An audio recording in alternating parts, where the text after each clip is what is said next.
The holiday season is known for bringing family and friends together and creating happy memories. But for some, holiday memories are surrounded by tragedy. This month, we will be sharing one unsolved missing person story every single day. We hope sharing their story will help bring them home for the holiday.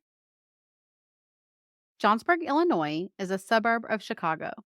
Typical small Midwest town, just over 6,000 people live there, including the Carrick family. Brian was the 11th child of 14 in the family. They were a traditional, large Irish Catholic family. Oh my gosh, I couldn't imagine. They were a big family with a lot of love. Brian worked across the street at Val's Foods, which is the only grocery store in this small town. Brian was a popular 17-year-old junior that took pride in everything that he did and was a smart, hard worker. Val's owner spoke very highly of Brian's work ethic. He said he was always there when he needed someone to fill in and was eager to work. Never complained about having to come in, even on his days off. December 20th, 2002, Brian walked across the street to Val's, even though he was off that day, walked past his brother, who also worked there as a stock boy. I imagine that many high school kids worked at this grocery store. With it being a small town, there aren't likely many places that would hire teenagers. Brian's brother Eddie was bringing in carts from the parking lot when Brian passed him looking for one of his coworkers. Eddie never saw his brother leave the store, but in his defense, he was working and he could have easily been focused on his duties and missed him walking out. It wouldn't be until the next day when Brian's mother received a phone call that Brian missed his shift that caused concern. It was an extreme panic moment for her because Brian would never miss a shift at the store. He loved working there. So she went to Brian's room and didn't find him there either. Johnsburg police were in shock that this happened in their quaint little town. People disappearing or being murdered was just not something that ever happened. DUIs seemed to be the extent of their criminal activity. Illinois State Police even assisted in investigations. FBI brought in some resources to help. Searches happened, but nothing was found. They had no real direction to head in the search. He was never seen leaving the store, and nothing was found in the short distance from the Carrick family home to the grocery store. Val's offered up a $25,000 reward for the Carrick family because the owner claimed that Brian was like a son to him. The first break in the case happened when law enforcement discovered blood in the produce cooler. Oh, wow. Drops, blood splatter, a bloody fingerprint, and pools of Brian's blood were found in the cooler, as well as the hallway leading up to the cooler. Interrogations of employees happened immediately. Two of three stalkers had prior records, but it was the one that didn't that caught the attention of law enforcement. When you said stalkers, I thought you meant like stalkers, like someone. I was Oh, like, wow, I'm how sorry. many stalkers Stock are there? stock boys, stock people. I don't know the proper term. The people that stock the shelves. I don't Yeah, know how else to say it. that's perfect. The boss's 19-year-old son, Mario Casciaro, was the prime object of the law enforcement's focus. The Casciaro family was another well known family in town. They'd been friends with the Carrick family for years. Mario allegedly had been selling drugs to teenagers, and it was speculated that Brian had been convinced to work for Mario for extra money. Mario supposedly used these other teens at the store to collect money from others for the deals. Brian was also known to give away pot on occasion. Rumor had it that Brian owed Mario 4 to 500 bucks in drug money and that he was murdered over this debt. There is no evidence to support this theory. The Carrick family and the Casciaro family grew apart with these allegations. It wasn't until 2010 when fellow stock boy Shane Lamb started to spill the beans. Shane had a long rap sheet, including attempted murder when he was 14 years old. 14 years old? Holy He, moly. um, he had 5 felonies on his record at this point. Wow. With the help of a lawyer, Shane was granted an immunity deal in the Carrick case. He talks about how Mario asked him to intimidate Brian.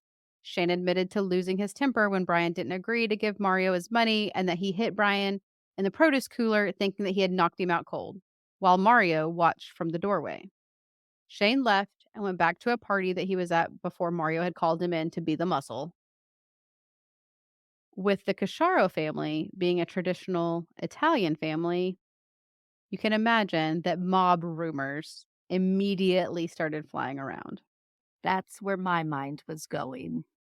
People were saying that Mario called in, quote, the family, and that they dismembered Brian's body in the meat department of the store and then disposed of his body in a river in Iowa. Again, no evidence to support this. Mario was arrested, and prosecutors sought first-degree murder with intimidation. This is a charge that rarely is used, and it has never been successful, especially in Illinois. The trial ended in a hung jury, but prosecutors had him retried. The second time was the charm for this group, and Mario was convicted of murder and sentenced to 26 years in prison without a single shred of physical evidence. The Carrick family believed that they had the answer for who killed Brian, even though they never had Brian returned to them. And I know this seems like a resolved case, but hold on to your britches. We're not done yet. The Casciaro family hired Kathleen Zellner, Holy moly. a lawyer known for wrongful convictions. You may recognize the name from Making a Murderer. She represents Stephen Avery. Kathleen's favorite go-to move is to shine light on crime scenes. If you can't recreate it, then it couldn't have been done in the first place. She notes that Rob Render, who is the other stock boy, had blood found in the cooler. It was Brian's blood and Rob's blood that showed up. And And did police Mhm, know this way back then? When mhm. around the first trial and everything? They did not have it tested yet. They only Okay. tested to see if it was Brian's blood. In fact, Rob is the one that Brian was going to meet at the store that day. Apparently, the two had an altercation before Brian went missing about how Rob had been stealing alcohol from the store, and Brian had told his boss. Rob's bloody fingerprint was on the door handle to the cooler and inside. Rob maintains that he knew nothing and that he wasn't sure why his blood was at the crime scene. His argument was that maybe he cut his finger when he worked there. He's worked there for a while. Or he bites his fingernails. Maybe he bit one too short. But the amount of blood that was found would have required a significant cut for it to provide that much blood. He also had a motive because Brian had just turned him in for stealing alcohol. And apparently he owed Brian like $30 for some weed. Uh, Rob was unaccounted for 2 hours that night. Rob claims he was stoned, but he never left the store, and other workers said, "I don't ever remember seeing him around the store during X, Y, and Z window." Rob told a friend that there was a fight in the cooler, which actually is what led police to the cooler in the first investigation. So oh, Rob basically just sealed his own death warrant. Rob had even cleaned up a red pole in the back room, but he had done that under the instruction of the supervisor that was there that day. He thought it was Hawaiian Punch that had it's a grocery store. yeah. He thought a Hawaiian Punch had spilled out on the floor before they even knew that Brian was missing. Yeah. Your first, unless you're in our line of work, your first Sure. thought when you see a red puddle is not, "Oh my god, that's blood." A pair of men's size small underwear was found in a ceiling tile in the ladies' bathroom about a month after that had a brownish red stain. This was never listed as evidence or used in the trial. But Rob seemed to wear a men's size small. Oh, that's weird. Rob was charged with concealing a murder, but that charge was later dropped. And he overdosed in 2012 on heroin and cocaine Mm. and never told his side of the story. Shane Lamb came forward shortly after Rob's death and recanted his entire statement, Oh, said that he was coerced by the prosecutor who was determined to have Mario Casciaro correct. arrested. Oh. Based on this information they now know, in 2015, the Second District Appellate Court overturned the conviction of Mario Casciaro on the grounds that prosecutors failed to prove Cashario's guilt beyond a reasonable doubt. Brian's body has never been found, and the evidence that could point to Rob has never been tested. So this is now still considered an unsolved case.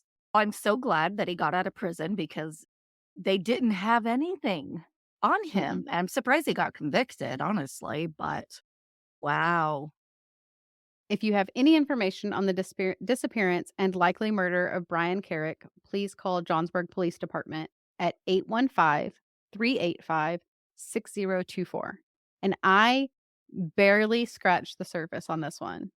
Knew I had to keep it short for these Bring Them Home for the Holidays episodes, but there are multiple 2020 episodes on it. There's multiple podcasts on this one. It is a ride. I'm going to dig into this one further because, wow, it seems insane. The fact that they Mhm, got it overturned as well is amazing. I'm glad, but mhm. wow.